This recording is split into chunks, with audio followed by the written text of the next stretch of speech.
बिस्मिल्लाहिर्रहमानिर्रहीम। पाक Edu points की जानिब से हम आपके लिए एक नई वीडियो लेकर आए हैं। इस वीडियो में आप सीखेंगे कि सेट किसे कहते हैं, यानी सेट की डिफिनीशन और उसकी टाइप्स, यानी सेट की कितने अक़साम है। अक़साम तो बहुत सारे हैं, लेकिन हम 13 टाइप्स इसके डिस्कस करने वाले हैं। तो याद रहे कि इसमें आपके पास यूनिवर्सल सेट और पावर सेट, इसके लिए हम अलग से वीडियो बनाएंगे। और उसकी वजह यह है क्योंकि फिर ये वीडियो लंबी हो जाएगी, और उस कन्फ्यूजन को दूर करने के लिए हम अलग से वीडियो बनाएंगे। उसमें हम यूनिवर्सल सेट और पावर सेट को अलग से डिस्कस करेंगे, और इसमें बातें भी ज़्यादा है तो वीडियो लंबी होने की वजह से इसको हम अलग से बयान करेंगे इंशाल्लाह। अच्छा, तो पहले शुरू करते हैं कि सेट किसे कहते हैं, फिर सेट के अक़साम और उसकी मिसालें आपके साथ शेयर करते हैं और बयान करते हैं। यूनिवर्सल सेट और पावर सेट की वीडियो आपको इस वीडियो के एंड में दिख जाएगी, और अगर आप इनसे पहले देखना चाहते हैं तो ऊपर प्ले बटन में आपको दिख रही होगी, प्ले बटन क्लिक करें, आप देख लेंगे। अच्छा, तो शुरू कर लेते हैं सेट से। सेट की डिफिनीशन क्या है? Set is well define are distinct object. Well define का मतलब क्या है? ये सेट का छोटा सा डिफिनीशन हुआ। अब विल डिफाइन का मतलब क्या है? विल डिफाइन का मतलब ये है, यानी आपके पास ये एग्जांपल आप देख रहे हैं, इसमें है अगर ए आपके पास बराबर है ए एक सेट है जो कि बराबर है 1 2 3 4 5 6, यानी नेचुरल नंबर की, और नेचुरल नंबर 6 तक है। तो हमें ये पता है कि ये सेट आपके पास नेचुरल नंबर का है, ये सेट आपके पास वावल का है, ये सेट आपके पास होल नंबर का है, ये सेट आपके पास अल्फ़ाबेट का है। विल डिफाइन का मतलब ये कि आपको मुकम्मल इसकी आगाही है, इसकी शनाख्त है, आपको पता है कि इस सेट किस चीज़ का है। अब दूसरा लफ्ज़ आपके पास है डिस्टिंक्ट ऑब्जेक्ट। डिस्टिंक्ट ऑब्जेक्ट का क्या मतलब? It mean no repetition. No repetition का मतलब ये कि एक एलिमेंट या एक सेट का मेंबर किसे कहते हैं? ए आपके पास बराबर है 1 2 3 4 5 6, तो ये 6 इसकी एलिमेंट भी हुई और इसकी मेंबर भी हुई, यानी ये ए के मेंबर हुई और एलिमेंट भी इसे कहते हैं। तो एलिमेंट दो बार आपके पास ना हो, जिस तरह बी आपके पास वावल के बराबर है, तो वावल आपके पास ए ई आई ओ यू है। ऐसा नहीं है कि इसमें ये ए दो बार है या ये ई दो बार है या आई दो बार है, ये नो रिपीटिशन, इसमें रिपीटिशन नहीं है। तो डिस्टिंक्ट ऑब्जेक्ट का ये मतलब हुआ। इसके बाद एक सिंबल यूज़ किया जाता है। कौन सा सिंबल? ये सिंबल आप देख रहे हैं। अच्छा, अगर मैं कहूँ कि टू बिलोंग टू ए, यानी टू बिलोंग कर रहा है ए से, यानी ये ए का जो सेट है इसमें आपके पास टू मौजूद है, तो हम किस तरह लिखेंगे? ये इस तरह लिखेंगे कि टू बिलोंग टू ए। तो इस तरह ये सिंबल हम यूज़ करेंगे। अब अगर मैं कहूँ कि 7 या 8 बिलोंग टू ए, तो इस तरह तो ये बिलोंग नहीं कर रहा, यानी ये 8 या 7 या 9 या 10 ये ए में मौजूद नहीं। तो हम क्या लिखेंगे? इस बिलोंग का सिंबल करेंगे और इसके ऊपर ये लाइन कर देंगे, ये इस तरह। तो हमें ये मालूम हो जाएगा कि ये इससे बिलोंग नहीं कर रहा, ये इसका एलिमेंट या इसका मेंबर नहीं है। इसी तरह अगर मैं कहूँ कि टू बिलोंग टू बी, तो ऑलरेडी हमें पता है कि बी सेट में टू मौजूद नहीं, तो हम इस पर ये बिलोंग टू सिंबल करेंगे और ये लाइन इसके ऊपर कर देंगे। तो इसका मतलब क्या होगा कि two is not belong to B. पहले शुरू करते हैं एम्प्टी सेट से। एम्प्टी सेट किसे कहते हैं? ए सेट विच है नो एलिमेंट, वो सेट जिसमें जिसकी कोई मेंबर ना हो, या जिसमें कोई भी एलिमेंट ना हो, या जिसमें ज़ीरो हो, उसको भी हम एम्प्टी सेट कहते हैं। इस तरह आपके पास इज इक्वल टू, ये आप देख रहे हैं आर, इस तरह हम पाई का ये जो सिंबल है इससे भी हम एम्प्टी सेट जाहिर कर सकते हैं। अच्छा, ये फिर आपके पास है इन, फिर ब्रैकेट, फिर ई, फिर ब्रैकेट इज इक्वल टू 0। इसका मतलब क्या? ये इन आपके पास जाहिर करता है कि नंबर ऑफ एलिमेंट, और इसको हम क्या कहते हैं? Cardinality or cardinal number of set, यानी सेट में आपके पास कितने मेंबर है, तो ये आपके पास जाहिर करेगा। अगर मिसाल के तौर पर आपके पास एक सेट है जिसमें आपके पास 4 मेंबर है, तो इन ये फिर ब्रैकेट ई, फिर ब्रैकेट इज इक्वल टू आपके पास 4 आएगा, 0 की जगह 4 आएगा, तो आपके पास ये जाहिर करेगा। ठीक है। अब है सिंगलटन सेट। सिंगलटन सेट किसे कहते हैं? सेट विच है ओनली वन एलिमेंट, वो सेट जिसमें सिर्फ एक मेंबर हो, जिसका सिर्फ एक मेंबर हो, जिसमें सिर्फ एक एलिमेंट हो, उसको हम सिंगलटन सेट कहते हैं। तो इस हिसाब से आपके पास number of set D element कितने हुए? वन हुआ।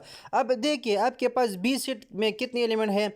आपके पास 1 और 0, तो ये 1 और 0 अलग नहीं है, ये 1 और 0 का मतलब 10, तो 10 एक एलिमेंट हुआ। यानी इस तरह नहीं कि 1, 0, अगर 1, 0 होता तो फिर 2 एलिमेंट होते, तो फिर सिंगलटन सेट नहीं कहलाता। ठीक है, तो इस लिहाज से 10 है तो 10 के पास एक मेंबर है, तो ये आपके पास सिंगलटन सेट हुआ। फिर है फाइनाइट सेट। तो फाइनाइट सेट का मतलब क्या? ए सेट विथ लिमिटेड एलिमेंट, ये मतलब कि हमें इसका हद मालूम हो, यानी एक सेट है फॉर एग्जांपल एफ, इसकी कितने एलिमेंट है 1 2 3 4 5, हमें मालूम है कि ये पाइप तक है। इस तरह एच है तो A B C D E, हमें मालूम है कि इसकी एलिमेंट एफ तक है। अगर हमें ये मालूम ना हो कि इसकी एलिमेंट कितने हैं, इसकी तादाद हमें मालूम ना हो, तो फिर हम उसको पायनियर सेट नहीं कहेंगे। पायनियर सेट उसको सेट को कहते हैं जिसकी हमें एक हद मालूम हो, ठीक है। अब infinite set, A set with unlimited element, वो सेट जिसकी एलिमेंट की तादाद हमें मालूम ना हो।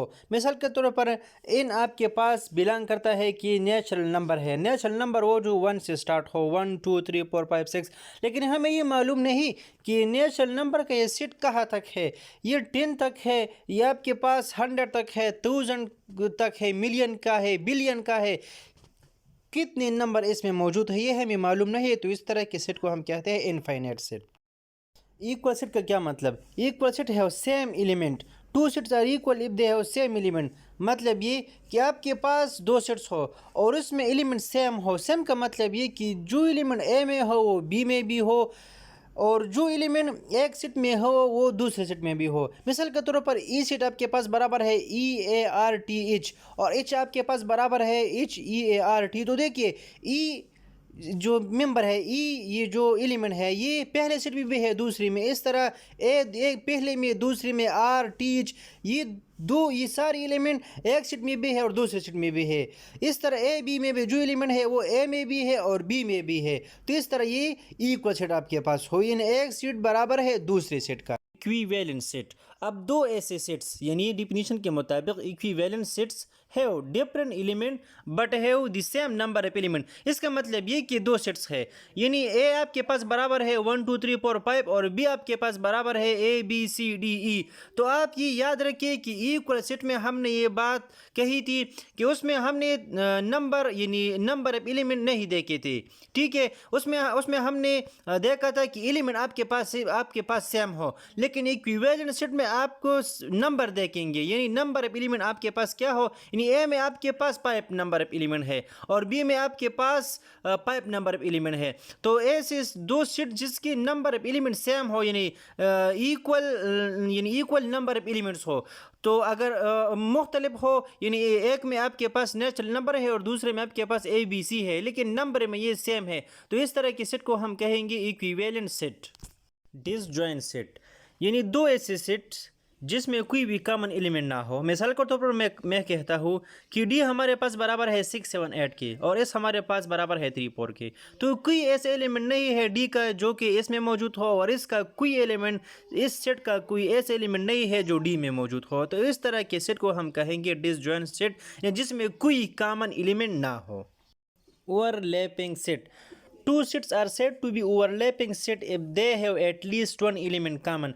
अब इससे पहले हमने डिसजॉइंट किया, उसमें हमने कहा था कि कोई भी एलिमेंट कॉमन ना हो तो उसको हम डिसजॉइंट सेट कहते हैं, लेकिन ओवरलैपिंग उसके उलट है, इसमें एक एलिमेंट कॉमन होगा। जैसे एक्स हमारे पास बराबर है ए डी यू पी एक सेट है, और जेड एक सेट है जो कि बराबर है P O I N T.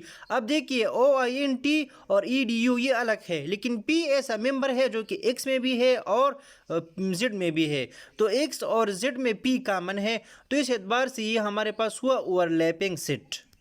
Subset किसे कहते हैं? डिफिनीशन मैंने लिखा है, लेकिन अपने अल्फाज में बयान करते हैं कि सबसेट किसे कहते हैं। देखिए मिसाल के तौर पर मैंने एक सेट लिया है ए इज़ इक्वल टू 2 3 4 और बी सेट हमारे पास है 1 2 3 4 5।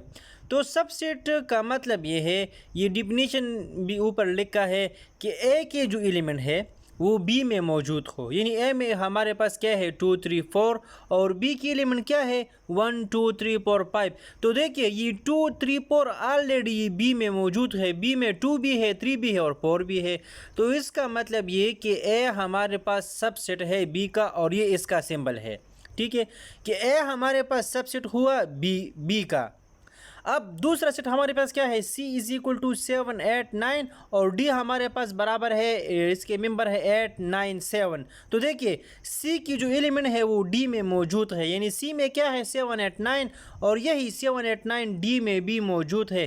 तो इसका मतलब कि C हमारे पास सबसेट हुआ D का, और इसी तरह D हमारे पास सबसेट हुआ सी का, क्योंकि डी की वो एलिमेंट सी में भी मौजूद है तो सी सबसेट हुआ डी का और डी आल्सो सबसेट हुआ सी का।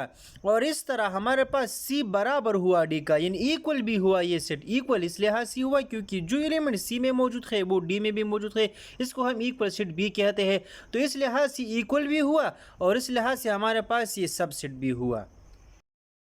Proper subset. Any subset A is said to be proper subset of B if there is not at least one element of B which does not belong to A. मिसाल के तौर पर मैं कहता हूँ कि A is subset of B but A is not equal to B. इसका मतलब ये कि A तो B का subset हुआ लेकिन A B के बराबर नहीं है। तो इसको हम किस तरह लिखेंगे? इस तरह हम लिखेंगे कि it is written as A is proper subset of B और प्रॉपर सबसेट का ये सिंबल है। ठीक है। अच्छा, मेरे पास एक सेट है P is equal to 1 2 3 and Q is equal to 1 2 3 4 5। देखिए P में कितने मेंबर है? 1 2 3 और Q के कितने मेंबर है? 1 2 3 4 5। अब ये P के मेंबर 1 2 3 4 ये Q में भी मौजूद है लेकिन 4 और 5 इसमें क्या है? ज़्यादा है। तो अगर इस तरह कोई सेट आए, यानी देखिए 1 2 3 तो मौजूद है इस Q सेट में, P की मेंबर Q में मौजूद है, P की एलिमेंट Q में मौजूद है, लेकिन 4 और 5 और हमने डिफिनेशन के मुताबिक ये कहा था कि at least one element B which does not belong to A, यानी A से P से बिलोंग नहीं कर रहा। ऊपर तो हमने A लिखा है लेकिन मकसद हमारे यहाँ पर P और Q है। तो इस तरह का सेट, यानी P हमारे पास 1 1 2 3 की और Q में हमारे पास 4 और 5 ज़्यादा है। तो इस तरह के सेट को हम क्या कहेंगे? P proper subset of Q। P is proper subset of Q और प्रॉपर सबसेट का ये सिंबल है। प्रॉपर सेट बहुत आसान है। मिसाल के तौर पर मैं कहता हूँ कि P अगर सबसेट है Q का, यानी P की एलिमेंट 1 2 3 ये Q में मौजूद है, तो अगर P सबसेट हुआ Q का तो Q सुपर सेट होगा P का। बस इतनी सी बात है कि P सबसेट है Q का और तो इसके बाद Q सुपर सेट होगा P का। अच्छा, वीडियो हमने बहुत मेहनत करके आपके लिए बनाई है। वीडियो अच्छी लगी तो अपनी दुआओं में ज़रूर याद रखिएगा और चैनल को सब्सक्राइब करें, वीडियो को लाइक करें। अल्लाह हाफ़िज़।